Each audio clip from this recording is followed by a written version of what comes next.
कृष्ण भक्तों के लिए तो ये सबसे बड़ा महोत्सव है।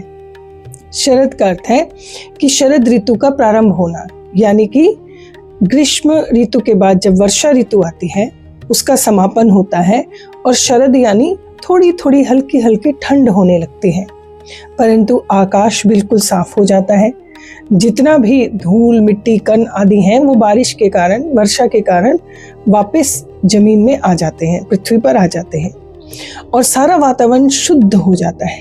फुल मून स्पिरिचुअल क्यों है?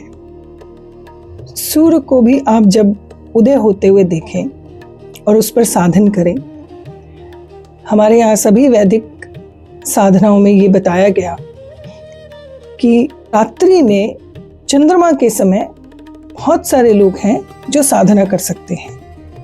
जब सूर्य उदय हो रहा होता है या चंद्रमा पूर्ण प्रकाश पर यानी पूर्णिमा में होता है तो वह अपनी ऊर्जा को पूर्ण रूप से पृथ्वी पर भेज रहे होते हैं, प्रकाश हमें प्राप्त होता है।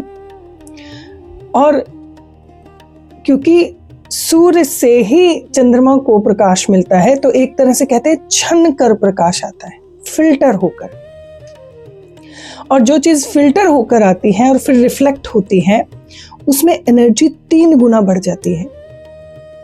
It's like you are absorbing the energy flowing from the moon. चंद्रमा जो सदैव ही अमृत को बरसाता है और पृथ्वी में हम अगर कोई ऐसा ऑब्जेक्ट रखें जो उस अमृत को एब्जॉर्ब कर सके। ये हमारे यहाँ एक ट्रेडिशन है वैदिक सनातन धर्म में कि हमारे यहाँ खीर बनाई जाती है, क्योंकि चावल जो है वो भी चंद्रमा से ही पकता है, तो चावल में सोम तत्व है और जल भी चंद्रमा का ही द्योतक है तो उसमें भी सोम तत्व है।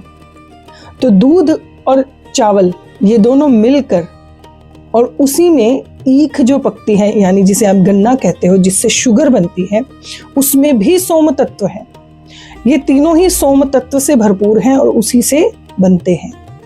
और जब ये सारे सोम तत्व पकाए जाते हैं और उनको जब चंद्रमा की रोशनी में रखा जाता है, उसको ढक दिया जाता है एक ऐसे कपड़े से या छलनी से जिससे कि चंद्रमा का प्रकाश पूरी तरह उस पर पड़े। और फिर जब पूरी रात उस पर चंद्रमा का प्रकाश पड़ता है, सुबह उठकर जब उसे खाया जाता है तो वो सही में अमृत जैसा हो जाता है, क्योंकि वो आपकी बॉडी के लिए एक मेडिसिन बन जाती है।